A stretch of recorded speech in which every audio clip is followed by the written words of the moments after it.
Hi everyone, and welcome to a demonstrational video on how we can create images in the style of Vilde Rolfsen. So a couple of examples are on your screen right now. So these are created using kind of carrier bags and discarded items. This is directly aimed at the Year 9s during this COVID-19 closure time, because the project I've set for you revolves around this, and it's about creating abstract views and abstract imagery. And it also can apply really well to the Year 10 theme of discarded items, which is on their current project. So both of you guys check that out. So back to what I've got here. So it's really very simple. So I'm just going to use my phone camera. And I'm going to use a bunch of carrier bags, well, a bunch of different plastic bags to create the effects we've seen. And I'm really simply lighting it with a desk lamp, a really basic desk lamp, but it should help us to create really effective imagery. So the key to this is about losing perspective when we take our photographs, so not including anything from around the outside that gives us the ability to judge size or scale, so we are creating kind of surreal abstract imagery. So I'm just going to start straight off by kind of grabbing this carry bag here. So it's literally just a kind of a food separating bag that you find in like your Tesco shop or anything like that. The more scrunched up, crinkled up these are, the better, because it will affect how the light reacts with the bag. Where possible, avoid the types. So for example, here I've got like a purple bin bag. So this will work really well as well, because it's been folded. So I'm just going to kind of crinkle that up too, to create lots of creases and stuff like that. So as you can see here, this is really so very basic. So by creating this tutorial, I'm doing it using what is only kind of what's available around the house. So carrier bags you can find around the house. You're using your phone camera, which is kind of just the bare basic. If you have a real camera, please do use it, go for it.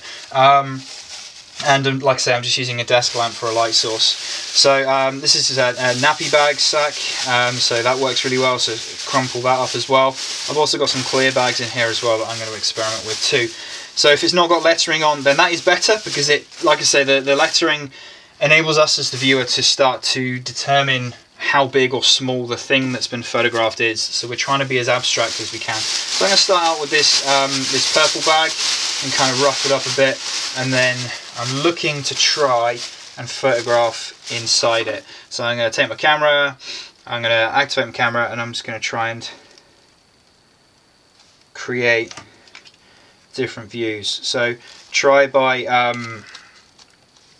moving the light source around, so you get different patterns, different different shadows, different impressions on those. Try the distance that light source is away as well, because that changes how strong the light is that's coming in.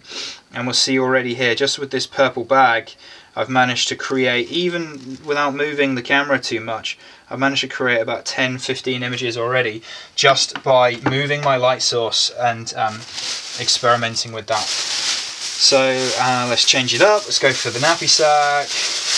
Kind of the more creased it is, the better.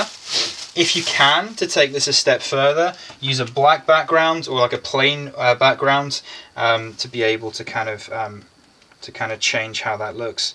So really very basic, but at the same time I'm able to quite effectively create images in this environment.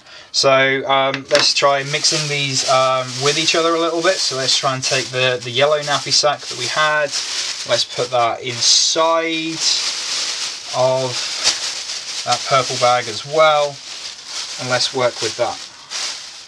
So let's try the different combinations,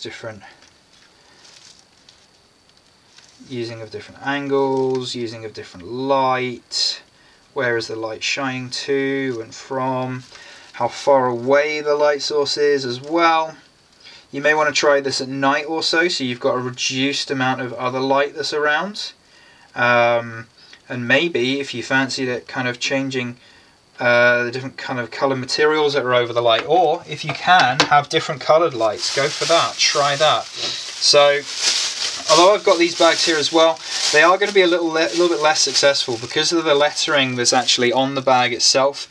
The person who looks at the image is going to start to get a bit of an understanding of how big or how small the thing that you're choosing to photograph is. So that could affect it.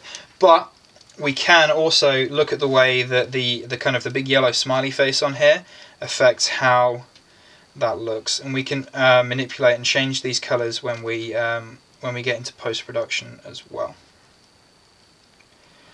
Cool.